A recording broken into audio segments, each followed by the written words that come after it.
चित्रकथा में आपका स्वागत है। आज हम बात करेंगे ट्रेडिंग की उस असली लड़ाई के बारे में जो चार्ट्स पर नहीं बल्कि यहाँ हमारे मन के अंदर लड़ी जाती है। ये एक ऐसी सच्चाई है ना, जिसे कई लोग जानते तो हैं पर क्या कहें उसे स्वीकार ही नहीं कर पाते। तो चलिए आज इसी दिमागी खेल को थोड़ा समझने की कोशिश करते हैं। ये जो लाइन है ना कि बाजार दुआओं से नहीं डेटा से चलता है, ये वाकई बहुत गहरी बात है। सोच कर देखिए, जब भी कोई ट्रेड गलत जाने लगता है तो हमारी उम्मीदें प्रार्थनाओं में बदल जाती हैं, है ना? बस थोड़ा ऊपर चला जा। लेकिन कड़वी सच्चाई तो यही है कि बाजार को किसी की उम्मीदों या दुआओं से कोई फर्क नहीं पड़ता। उसकी बस एक ही भाषा है और वो है डेटा, लॉजिक और ताकत। तो चलिए अब बात करते हैं ट्रेडिंग के भ्रम और सच की। देखिए, हर नए ट्रेडर की शुरुआत होती है एक सपने के साथ, लेकिन बहुत ही जल्द उस सपने का सामना होता है एक बहुत ही कड़वी सच्चाई से। तो आइए सबसे पहले इसी भ्रम और सच के बीच की जो खाई है ना, उसे समझते हैं। एक तरफ है सपना। क्या है वो सपना? कि बस एक बटन दबाओ और पैसा बन गया, अमीर बनने का एकदम आसान रास्ता, है ना?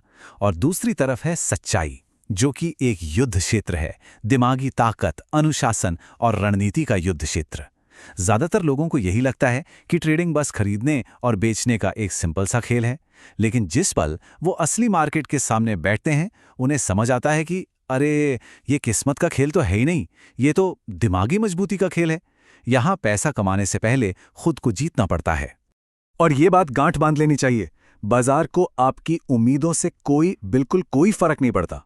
वो सिर्फ और सिर्फ ताकत को समझता है, वॉल्यूम, मोमेंटम और कैपिटल। बहुत से ट्रेडर्स इस डेटा के समंदर को देखकर बस उम्मीद करते हैं कि ये उनकी दिशा में बहेगा, लेकिन बाजार किसी की मर्जी से नहीं चलता। वो तो बस ताकत की दिशा में बहता है, जहां बड़ा पैसा है, जहां वॉल्यूम है, जहां मोमेंटम है। किसी की पर्सनल भावनाओं का इस बहाव पर जरा भी असर नहीं होता। तो अगर बाजार हमारा दुश्मन नहीं है तो फिर दुश्मन है कौन? देखिए, ट्रेडिंग में असली मुकाबला किसी और से है ही नहीं, बल्कि अपने ही अंदर बैठे दो सबसे बड़े दुश्मनों से है, डर और लालच। जी हाँ, यही वो दो भावनाएं हैं जो एक अच्छी खासी बढ़िया सी स्ट्रैटेजी को भी फेल कर देती हैं। और ये दोनों भावनाएं ना बड़े चालाकी से काम करती हैं। डर को देखिए, डर क्या करता है? हम छोटे से मुनाफे में बाहर निकल जाते हैं, बड़े बड़े मौके हाथ से छूट जाते हैं, घबराहट में सब बेच देते हैं। और लालच की वजह से हम स्टॉप लॉस हटा देते हैं, बिना प्लान के उल्टे सीधे ट्रेड लेने लगते हैं और घाटे वाली ट्रेड को बस पकड़े लेते हैं इस उम्मीद में कि वो वापस आ जाएगा। मतलब डर की वजह से बड़ा मुनाफा हाथ से चला गया और लालच ने एक छोटे से नुकसान को एक बहुत बड़े घाटे में बदल दिया। दोनों ही मामलों में नतीजा क्या हुआ? नुकसान।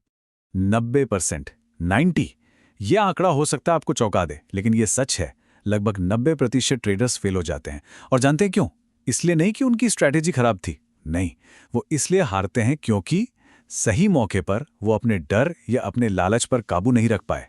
बस यही सफलता और असफलता के बीच का सबसे बड़ा फासला है। तो फिर सवाल ये उठता है कि वो जो सफल 10% ट्रेडर्स हैं, वो आखिर ऐसा क्या अलग करते हैं? देखिए, वो भावनाओं के इस जाल से बाहर निकलकर एक ठोस, एक लॉजिकल सिस्टम पर काम करते हैं। तो चलिए देखते हैं कि उनकी इस रणनीति के वो कौन से मुख्य स्तंभ हैं। प्रोफेशनल्स के ये 3 स्तंभ होते हैं। पहला, योजना, यानी हर ट्रेड लेने से पहले ही एक बिल्कुल साफ रणनीति तैयार रखना। दूसरा, अनुशासन, यानी चाहे कुछ भी हो जाए अपनी योजना पर टिके रहने की हिम्मत। और तीसरा, सुरक्षा, यानी हर ट्रेड पर बिना किसी बहाने के स्टॉप लॉस का इस्तेमाल करना। समझ रहे हैं? प्रोफेशनल ट्रेडर्स भावनाओं पर नहीं, एक सिस्टम पर भरोसा करते हैं। यही हैं उनके 3 स्तंभ, एक स्पष्ट योजना, उस पर टिके रहने का अनुशासन और हर ट्रेड में स्टॉप लॉस लगाकर अपने पैसे को सुरक्षित रखना। मतलब नुकसान की एक सीमा पहले ही तय कर लेना। हर कदम पहले से सोचा समझा होता है। और ये एक बहुत ही पावरफुल बात है कि सबसे ज्यादा मुनाफा देने वाला ट्रेड कभी-कभी वो होता है जिसे लिया ही नहीं जाता। अनुशासन की असली परीक्षा तब होती है जब ट्रेड लेने के लिए हाथ में खुजली हो रही हो, लेकिन आपका सिस्टम इजाजत ना दे। उस वक्त खुद को रोक लेना, यही सबसे मुश्किल काम है। और यकीन मानिए, कभी-कभी यही सबसे मुनाफे वाला फैसला भी होता है। ठीक है, अब बात करते हैं ट्रेडिंग के एक ऐसे पहलू की जिसे अक्सर लोग नज़रअंदाज कर देते हैं। लेकिन यही वो चीज़ है जो एक प्रोफेशनल और एक नौसिखिए ट्रेडर के बीच सबसे बड़ा फ़र्क पैदा करती है, और वो है इंतज़ार करने की कला। जो भीड़ होती है ना, वो हर हलचल पर रिएक्ट करती है। एक आम ट्रेडर को लगता है कि उसे हर मौके को लपक लेना है। बाजार में ज़रा से भी ऊंच नीच होती है तो वो बेचैन हो जाता है। उसे एक डर सताता है, कहीं कोई बड़ा मूव उससे छूट ना जाए, और बस इसी हड़बड़ी में वो बार बार गलत ट्रेड लेता रहता है। और इसके बिल्कुल उलट एक प्रोफेशनल जानता है कि कब कुछ नहीं करना है। वो एक शिकारी की तरह होता है। उसे पता है कि बाजार का ज्यादातर शोर शराबा सिर्फ ध्यान भटकाने के लिए है। वो शांति से बैठकर अपने सही सेटअप का, अपने मौके का इंतजार करता है। उसे ये बात अच्छी तरह पता है कि हर दिन ट्रेड करना जरूरी नहीं है, सही ट्रेड करना जरूरी है। तो चलिए इस पूरी चर्चा को अब हम इसके आखिरी और सबसे ज़रूरी पड़ाव पर लाते हैं। देखिए, ट्रेडिंग में असली जीत बाजार को हराने में नहीं है, क्योंकि बाजार को कोई हरा नहीं सकता। असली जीत खुद को जीतने में है। ट्रेनिंग जो है ना, वो एक आईने की तरह है। ये एक बहुत ही शक्तिशाली विचार है। बाजार की अपनी कोई पर्सनालिटी नहीं होती। वो ना तो किसी के पक्ष में होता है, ना ही किसी के खिलाफ।